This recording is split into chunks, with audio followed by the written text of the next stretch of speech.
Just a reminder to vote in this week's Locals poll, where you decide what deck I take to Locals every single week. Without any further ado, I hope you enjoyed the video. What's up, YouTube? Welcome back to the channel, and today we have the deck profile for the deck we took to Locals last night, being Cyberse / Code Talker. We got 5th place, I think it was. They usually only announce the top 3, but if my math is correct, I was 5th. And yeah, so here's a look at what the deck looks like on paper, and then we'll get to the card by card.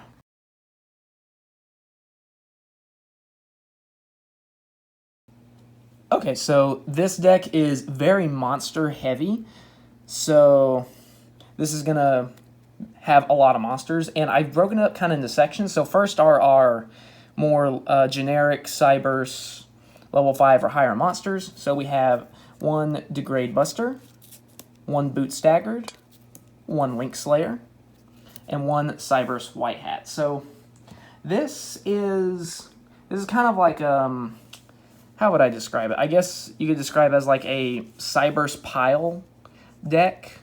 So there's just like lots of different stuff just for fun, you know, lots of different utility effects and things.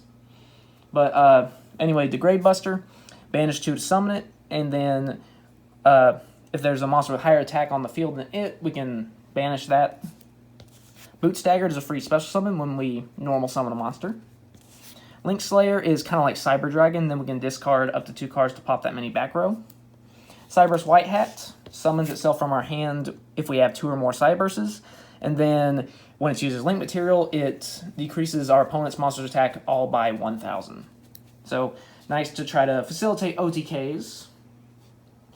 Next, I did put in a small firewall engine because, you know, this is based off of Yusaku / Playmaker from Vrains, and he used some of the firewall monsters.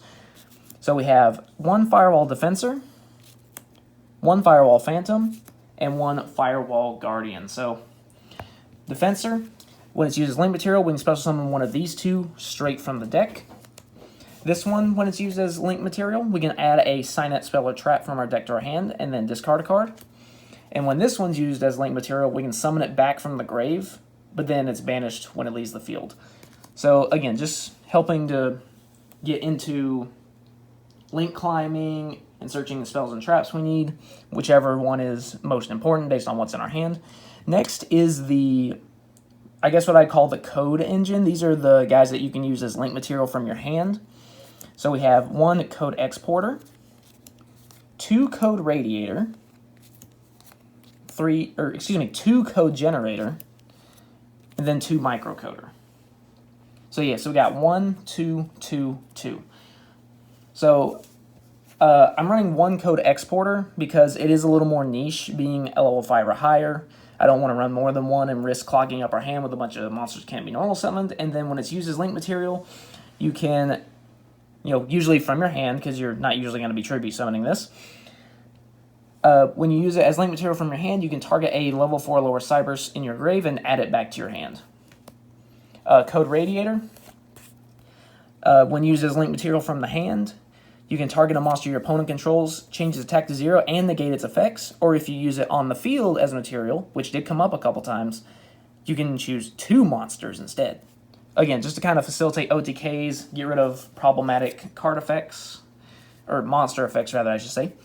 Code Generator, when it's used as link material from your hand, you can dump a Cyberse monster with 1,200 or less attack from your deck to your grave. Usually it's going to be Dotscaper, which we'll get to later, for a free special summon. And then if it's used on the field, you can actually add it to your hand instead. So nice way to keep your combos going. And next is Microcoder. So this one, when it's used from the hand, you can add a Signet Spell or Trap from deck to hand, or if it's on the field, you can search a level 4 lower Cyberse monster instead. But usually you're using this to search Signet Spells and Traps. Next are some of our kind of our generic Cyberse normal summons. So Ron Claudia can get us a monster back from our graveyard to our hand. Clock Wyvern summons a token for extra link plays. Cyberse Gadget gets us a low-level monster back from the field. Link Streamer, if we have a special summonable monster in our hand, we can get a free token. Debug is a searcher. Balancer Lord for extra normal summons. And then Widget Kid for a free special summon. So these are just kind of like your generic good stuff normal summons. These are pretty solid. So you want to be able to see at least one of those most of the time. Next is some of our extenders. These are our special summonable monsters that are lower level. So we're running 3 Backup Secretary, 1 Cyberse Converter, 1 Backlinker, and 1 Catch Eve L2. So, Backup Secretary, if you control Cyberse, you can just special summon it from your hand. It's a built-in summon, so they can't negate it with like Solemn Strike or anything. And that is once per turn though, unfortunately. But we also have Cyberse Converter. If you control Cyberse, then you can special summon it from your hand. Whoop-de-doo. Backlinker. If your opponent has something in the extra monster zone and you don't, you can special summon this from your hand. That's mainly what we use it for. And then Catch Eve L2, we can target a monster on our field, reduce its level by 2, and then special summon it from your hand. You can use that on things like Backlinker, Widget Kid, or Backup Secretary to facilitate Linkaribo plays, so that's kind of nice. And next, rounding out the monsters is Prohibit Snake and Dotscaper. So Dotscaper, we're going to want to send this off of the code generator to get a free special summon from the grave once per duel, and then we can banish it to also get a once per duel special summon. Prohibit Snake is protection. When our Cyberse monster battles, we can discard it to bounce the opponent's monster back to the hand. Alright, so that's it for the monsters. Now to go for the spells and traps. First, we're going to do the Cynet spells and traps. This is what's searchable off of the Microcoder and the Firewall Phantom. So we have 1 Cynet backdoor, 1 Cynet conflict, 1 Cynet mining, 1 codec, 1 optimization, 1 recovery, and then 1 regression. So backdoor is a search. That's basically mainly what we use for. I mean, being able to attack directly when the monster comes back can come up, but it didn't really come up last night, but the search definitely did. Next, codec. When we summon a code, link summon a code talker, we can target it at a monster with the same attribute, so just good for keeping the link climbing going. Sign up recovery. When a link monster we control is destroyed, we can special summon a non-link monster from our grave in defense position. So that's good for either A, not dying, or getting more cards to where you can get back in the game next turn. Optimization gives us an extra normal summon, and then it makes it to where our opponent can't activate things when we attack with a code talker, so that's really nice. Mining, of course, searching stuff, self-explanatory. Regression, when we special summon a link monster, we can target a card on the field, destroy it, and then draw a card. This is really nice for outing things like say in the stun matchup, I got rid of things like skill drain, stuff like that. And then also in that same vein, Cynet conflict. When a spell trap card or monster effect is activated, while we control code talker, negate and banish it. And then they cannot activate any more cards with that name until the end of the next turn. So if you do, like, say, a trap card, if you negate a spell or trap card, that's really important to know.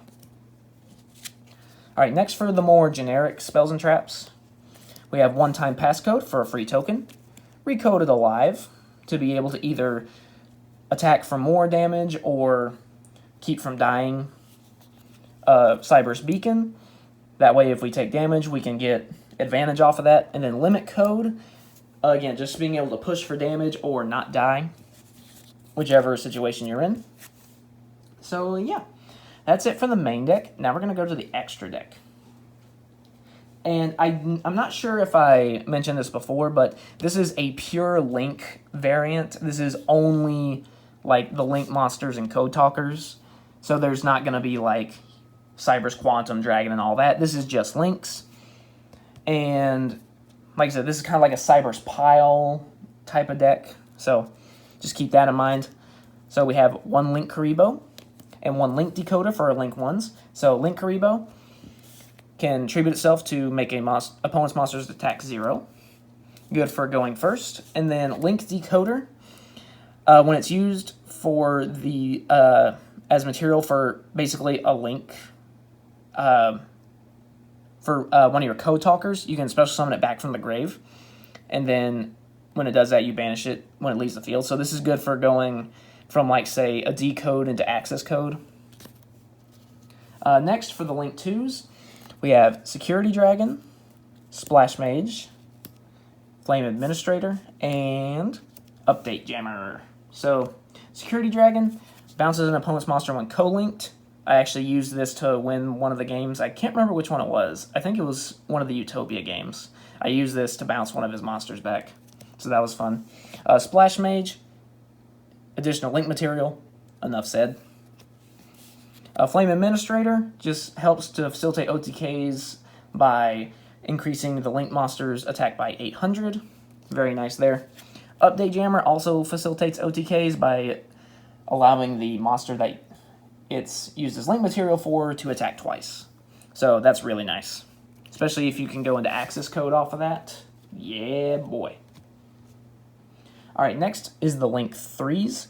We're actually going to do this in two sections. We're going to do the non-code talkers and then the code talkers. So for our two non-code talker Link 3s, we have Detonate Deleter and Tri-Gate Wizard.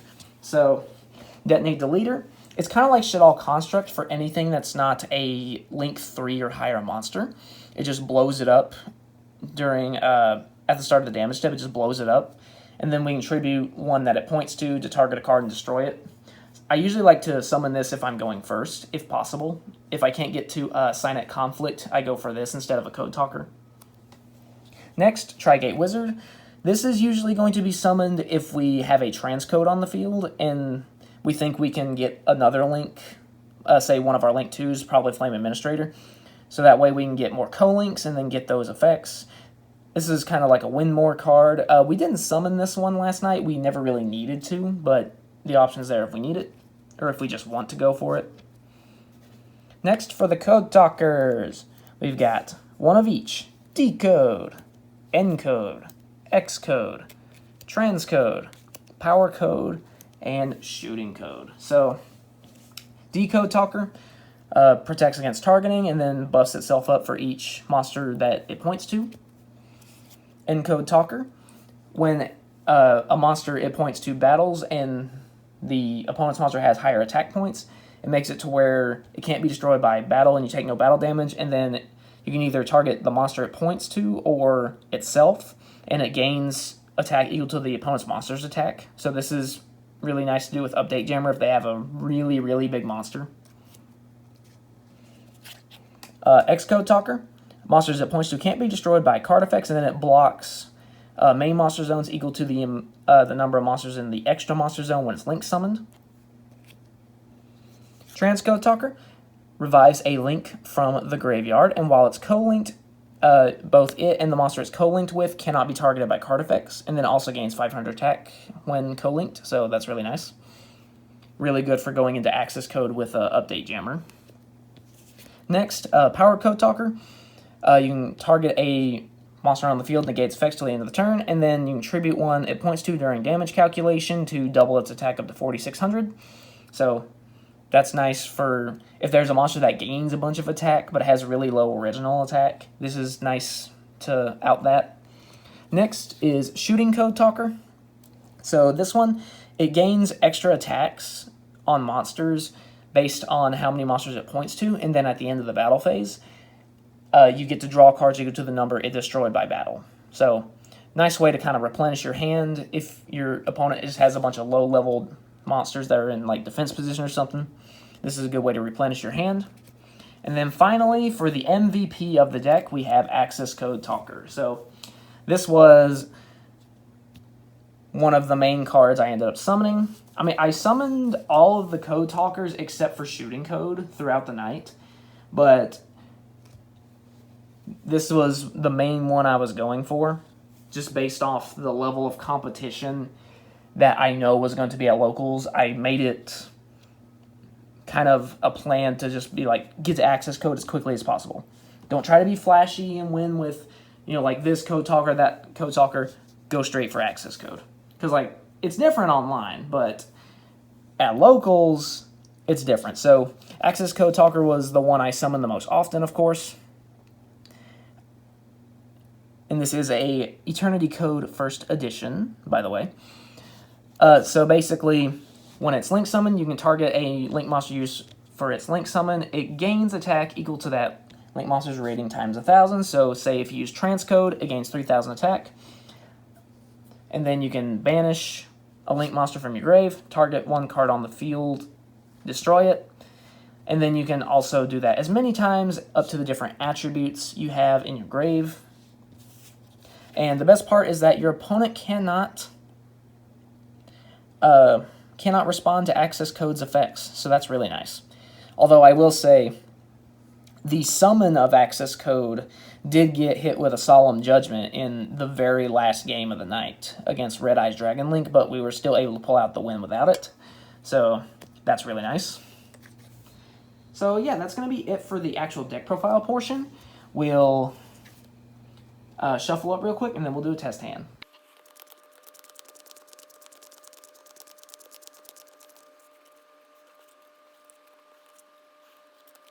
All right, let's see what we get. So for this one, I'm going to be going second because this is more of a going second deck. All right, so we got Widget Kid, Microcoder, that's what we want to see. Ooh, Code Radiator's good too. Oh, this was the one firewall we don't want to draw. So yeah, that one is kind of a brick, but it's kind of worth it though when you can just pull it out of the deck and then get a search. Okay, so this is what we would start with, and then drawing for turn, we would get... Oh, yes. This is a good hand. Okay, so what we would do is, again, because we're going second here, is we go ahead and normal summon Widget Kid. We'd activate its effect as Chainlink 1, Boot Stagger, Chainlink 2. Since we normal summon, it special summons itself from our hand. And then Widget Kid will get us the Code Radiator from our hand in defense position. All right, now, the reason that we're going for Code Radiator is because if our opponent has multiple monsters, we can target 2 of them, drop their attack to 0, then negate their effects. So what we're going to do, Link 2.